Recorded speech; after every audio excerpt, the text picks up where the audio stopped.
And do you find education amongst the community to be sufficient to the amount of crypto exposure that people have? No, not at all.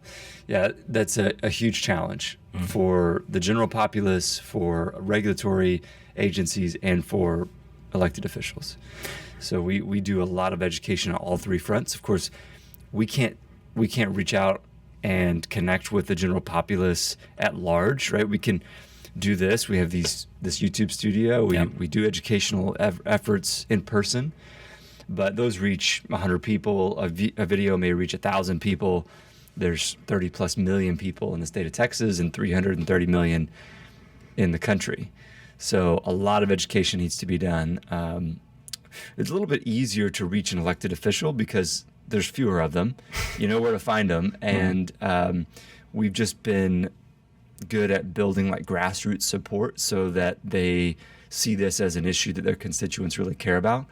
And perhaps they're also very interested in it. Because believe it or not, Texas elected officials, the vast majority, especially in the legislature, are part-time legislators.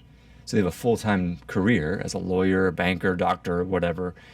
And then they come to the legislature for about 4 or 5 months every 2 years. Mm-hmm. So they're very part-time. They're like, Army reservists. It's a little bit like jury service, isn't it? Yeah. Okay. A little bit more involved than jury service, but it's an apt analogy. Okay. And they're pretty well unpaid. They make about $7,100 a year. Yeah. So that's less than minimum wage, I'm pretty sure. So they do it as a service, and we're able to engage with them and educate them. And they also work in industries that are adjacent, right? They're private equity, they're lawyers. I've kind of mentioned some of the fields. And so they're curious about this. Maybe they're in real estate. So they want to learn. Okay, so when it comes to teaching them, we got all these layer 1, layer 2 options and what have you. I mean, you sit down in front of a legislative individual and you say, Polygon and Polkadot and what have you. I mean, what is the reaction you get? How do you go about it? I mean, that can't be easy, surely. No, and I start with 500 years ago. I've got this slide deck, and I pop up a slide of a Franciscan friar named Luca Pacioli, who invented double entry accounting 500 years ago. Uh-huh.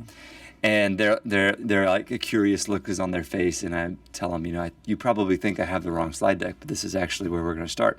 So I very briefly talk to them about the evolution of accounting, like 30 seconds, right? And then I get to this is the next iteration of accounting. It's distributed digital ledger. It's decentralized. I start with the white paper and Bitcoin, get into digital scarcity, talk about Napster and how Napster disintermediated the record industry by basically blowing a hole in digital scarcity. Like you can't keep things that are in the digital realm scarce. But until 2008 when Satoshi writes the white paper. And so we certainly start with Bitcoin and we educate further into tokenized securities like tokenized real estate. We talk about the regulatory environment, what banks can do.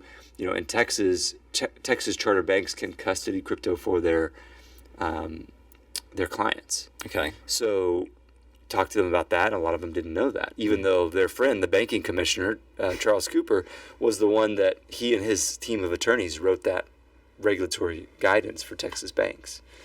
Like Comerica, we were talking about earlier, one of the largest Texas banks. Frost, Comerica, some members of ours like Third Coast Bank and Vantage Bank and several credit unions like Lone Star Credit Union. They're all getting into this because while you and I are going to custody either in our hot wallet on our phone or a cold storage wallet like a Trezor or a Ledger, there's a lot of people out there that won't. They're just not comfortable with that. And especially like maybe our parents' generation, they're in their 70s, they really just want to trust their bank. And who am I to say that that's the wrong choice? Because while we do want to educate family members and friends about self-custody, sometimes they just can't get there.